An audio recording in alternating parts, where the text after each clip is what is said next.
नमस्कार दोस्तों।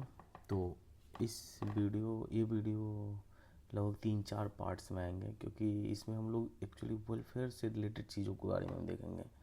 जो वेलफेयर एमिनिटीज़ हैं, जो माइंस में हम लोग को प्रोवाइड किया जाता है, उनके बारे में देखेंगे। तो इसे बड़ा नहीं रखेंगे, छोटा छोटा रखेंगे। उसको जो स्पेसिफिक पॉइंट्स है उस पर बात करेंगे, ताकि हमें पता होना चाहिए कि माइंस में ये सारी चीज़ें हमें चाहिए होता है, जो नियम के हिसाब से है, और माइंड मैनेजमेंट को ये देना है।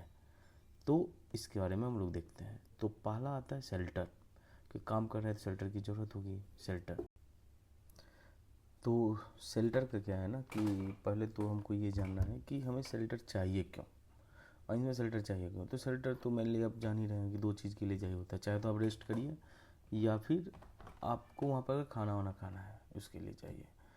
तो किस माइंस में शेल्टर का प्रावधान है? रूल्स के हिसाब से जिस किसी भी माइंस में 50 लोग से ज़्यादा ऑर्डिनरली एम्प्लॉयड हैं, तो वहाँ पर शेल्टर देना है ऑनर को। अब है कि ऑनर 50 लोग से ज़्यादा तो जनरली एम्प्लॉयड हो ही जाता है माइंस में। अब ऑनर जो है वो शेल्टर कहाँ दे, अब ये बात आती है। तो उसके लिए है कि अगर कोई भी जगह है जहाँ 25 लोग से ज़्यादा एम्प्लॉयड होता है एक समय में, तो वहाँ पर शेल्टर देगा। ये नहीं कि तीनों शिफ्ट मिला करके लोग, यार 25 से तो ज़्यादा यहाँ पे रहता है लोग, नहीं। किसी एक टाइम में, एक समय में अगर 25 लोग से ज़्यादा एम्प्लॉयड हैं, तो वहाँ पर शेल्टर की ज़रूरत पड़ेगी। अब बात क्या आता है कि आपको सफिशिएंट नंबर ऑफ शेल्टर्स देना है। जैसे एक लोडिंग पॉइंट्स है, मान लीजिए लोडिंग पॉइंट्स में आपको शेल्टर देना है। ओपन कास्ट में जितना वर्किंग एरिया है उसमें आपको शेल्टर देना है, ये स्पेसिफिकली रूल्स में लिखा है। मान लीजिए ओपन कास्ट में जितना वर्किंग एरियाज है उसको आप पकड़ लीजिए, उसमें शेल्टर्स देना है। वर्कशॉप में शेल्टर देना है, माइन इंट्रांस में आपको शेल्टर्स देना है, और जहाँ पे 25 या उससे ज़्यादा पर्सन एम्प्लॉयड है वहाँ शेल्टर्स देना है। कुछ स्पेसिफिक एरिया आ जाए। अब फिर जो 25 है उससे ज़्यादा, तो ओपन कास्ट के केस में मान लीजिए जैसे टिपर्स है, टिपर्स ऑपरेटर्स को आपको फेस में भी काउंट करना पड़ेगा, डम में भी काउंट करना पड़ेगा, यानी कि शेल्टर आपको दोनों जगह देना है।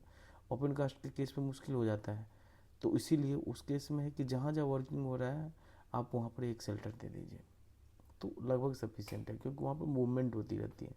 तो आप टिपर ऑपरेटर्स को आप कहाँ काउंट करेंगे? उसको फेस में काउंट करेंगे, डम में काउंट करेंगे? तो उस केस में आपको दोनों जगह दे देना है शेल्टर, एक फेस में भी रहेगा, एक डम में भी रहेगा। ये ज़रूरी है शेल्टर्स का। जो अगर मान लीजिए कोई एक वर्किंग एरिया है जिसके नज़दीक में अगर मान लीजिए कैंटीन है, तो कैंटीन ही शेल्टर हो जाएगा। तो उस केस में वो जो कैंटीन है, कैंटीन को ही शेल्टर के रूप में कंसिडर किया जा सकता है, इसमें कोई दिक्कत नहीं है। अब है कि अगर शेल्टर दे भी दिया जाए तो शेल्टर कैसा होना चाहिए?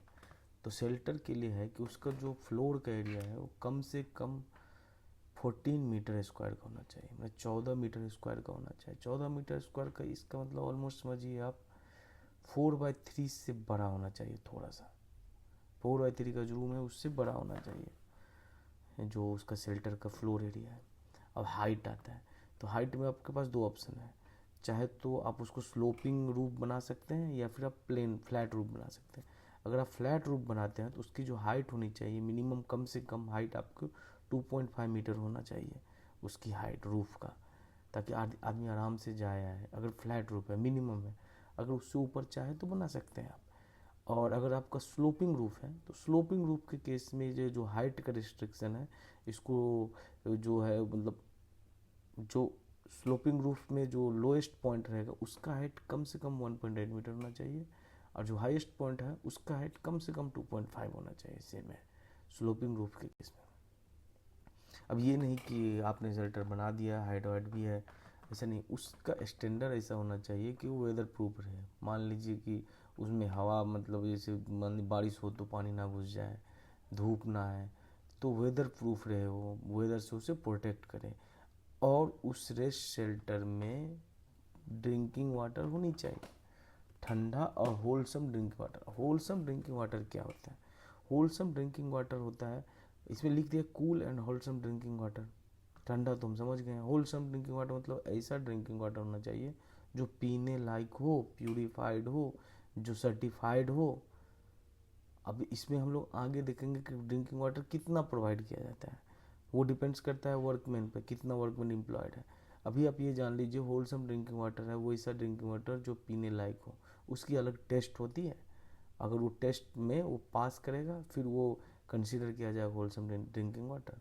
और वो जो शेल्टर है वो क्लीन रहे, साफ़ सुथरा रहे, अरेंज्ड रहे, ताकि वहाँ पर जो वर्कर्स हैं वो अपना खाना वाना भी खाना, उसको रहना भी है।